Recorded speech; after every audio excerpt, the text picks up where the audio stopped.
नमस्कार, मैं अनीता चौधरी। देखिए, उत्तराखंड में वैसे तो देखें तो विकास की बयार बह रही है, यूसीसी लागू हो चुका है, लेकिन इन सब के बीच में कुछ ऐसी बातें सामने आई कि ऐसा लगा कि क्या उत्तराखंड में सब कुछ ठीक है।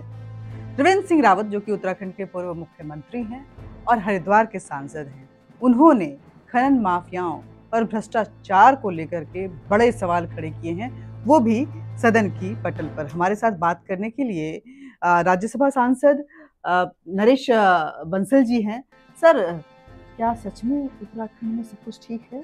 उत्तराखंड में सब ठीक है, सरकार बढ़िया काम कर रही है, विकास द्रुत गति से बढ़ रहा है, कहीं पर उत्तराखंड में कोई समस्या नहीं है। समस्या नहीं है तो ये सवाल क्यों त्रिवेंद्र सिंह इस रावत? राजनीति में सवाल नहीं होंगे तो पूछेगा कौन नेताओं को? सवाल होते रहते हैं। नहीं, लेकिन उन्होंने बड़े आरोप लगाए हैं खनन माफिया। आरोप नहीं लगाए, वो उस क्षेत्र के संसदीय क्षेत्र के प्रतिनिधि हैं, सांसद हैं, उन्होंने वहां के उनके संज्ञान में कुछ चीजें आई होगी तो उनको उन्होंने उठाया। अब उसका विश्लेषण सरकार करेगी, कोई होगा उसमें कुछ करने लायक तो उसका समाधान करेगी, नहीं तो सीधा मोटा मोटा समाधान है कि खनन एक सतत प्रक्रिया है, विकास के कामों के लिए, हाईवे के लिए, फ्लाईओवर के लिए, पुलिया के लिए, सड़कों के लिए और भवनों के निर्माण के लिए, फैक्ट्रियों के निर्माण के लिए खनन सामग्री की आवश्यकता होती है, बिना उसके तो नहीं हो सकता कुछ। और विकास इतना बढ़ रहा है, road connectivity, rail connectivity, air connectivity, सब में सामग्री की आवश्यकता है। तो लेकिन उसके साथ साथ खनन वैध होना चाहिए, पर्यावरण का ध्यान में रख के होना चाहिए, ये आवश्यक है। तो खनन मुझे लगता है कि पहले से 2-3 वर्षों में खनन का राजस्व 3 गुना हुआ है, 1100 करोड़ से ऊपर हो गया है।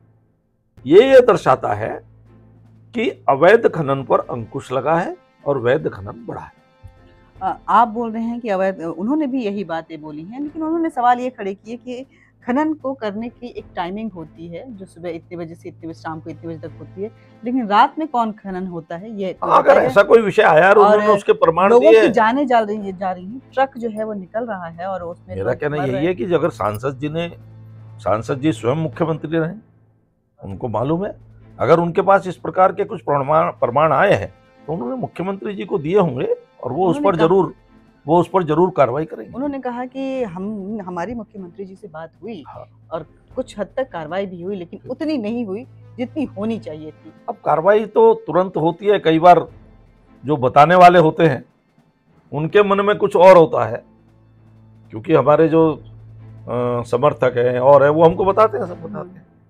कई बार उनकी अपेक्षा के अनुकूल उतना नहीं हुआ तो उनको लगता है, कई बार उनकी अपेक्षा ज्यादा होती है, कई बार हो जाए तब भी उनके मन में होता है कि नहीं कुछ होना चाहिए।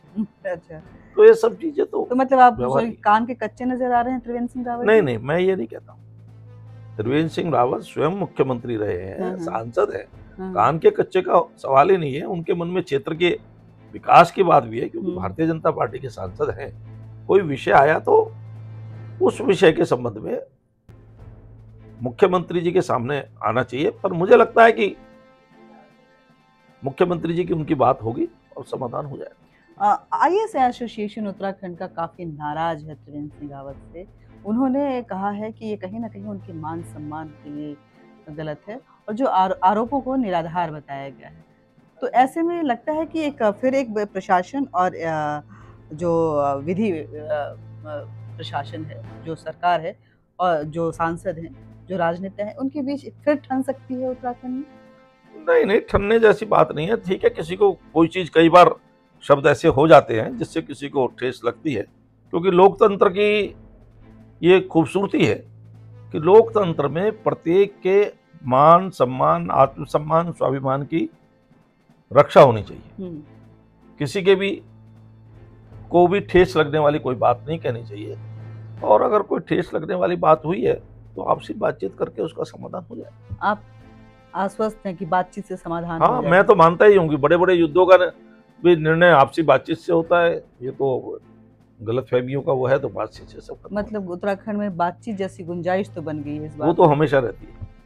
जी, बहुत बहुत धन्यवाद आपका। देखिए, ये खनन माफियाओं की बात है। हालांकि खनन माफियाओं की अगर बात करें, चाहे उत्तर प्रदेश हो, उत्तराखंड और राज्य के, इस देश के कई राज्य, वहाँ पे उनका बोलबाला रहता है उन पे अंकुश लगाने की कोशिशें भी की जाती हैं। और ऐसे में अगर कोई सांसद अपने क्षेत्र की बातों को लेकर के आया है, तो उसकी क्या जांच होनी चाहिए या फिर समस्या का समाधान बातचीत से होना चाहिए, ये शासन और सत्ता के बीच की बात है। लेकिन जिस तरह से खुलकर त्रिवेंद्र सिंह रावत सामने आए, वो कहीं न कहीं इंगित करता है कि उत्तराखंड शांत तो है, लेकिन सब कुछ इतना भी ठीक नहीं है। जय हिंद।